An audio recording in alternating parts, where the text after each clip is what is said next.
Hello and welcome back to Galileo's Bench. My name is Greg Perugini and today's lab is on spectroscopy.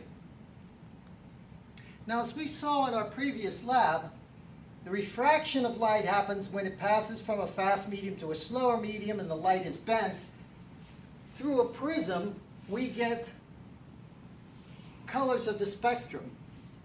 Now, each of these individual emissions from white light are different wavelengths. Light traveling as a wave. So, white light is the combination of all light of the visible spectrum from about 400 nanometers to about 700 nanometers. We could get into quantum mechanics a little bit here, but when light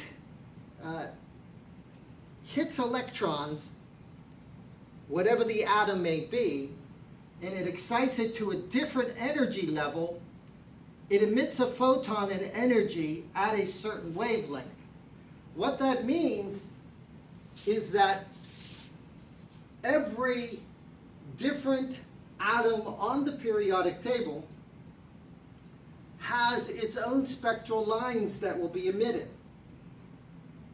So if I'm looking at a star that's mostly hydrogen, I should see mostly those lines that you see for hydrogen. Every element has its own emission spectrum.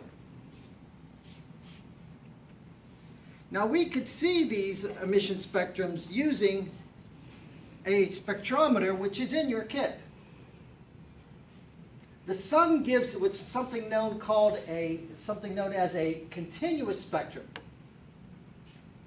And as you can see here, lines that are blocked, something blocking that, if the light is being blocked, hydrogen or helium, you would see those absorption lines as dark areas. What the spectrum does, or the spectrometer does, is it picks up the light that is coming in from a source and gives you the emission lines so that you can clearly see the emission lines from that source. If I was looking at pure hydrogen, I would only see the hydrogen lines. So for this lab, we're going to use the spectrometer in the kit, and a guide is available to you so that you can figure out in detail how this thing works.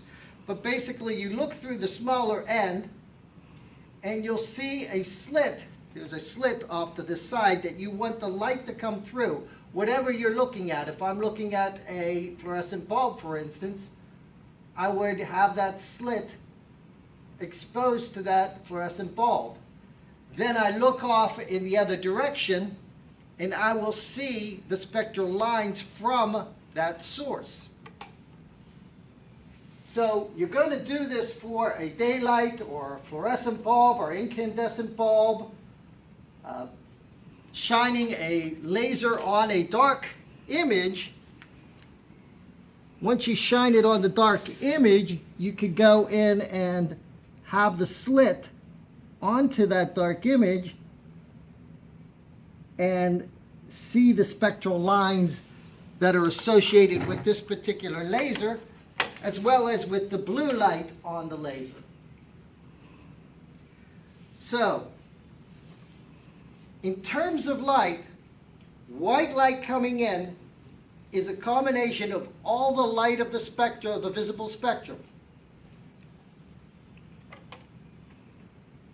You want to try to see the various lines, if there are any various lines. If you're looking out at a continuous spectrum from the sun, you would just see a continuous wash of all the colors from 400 to 700 nanometers.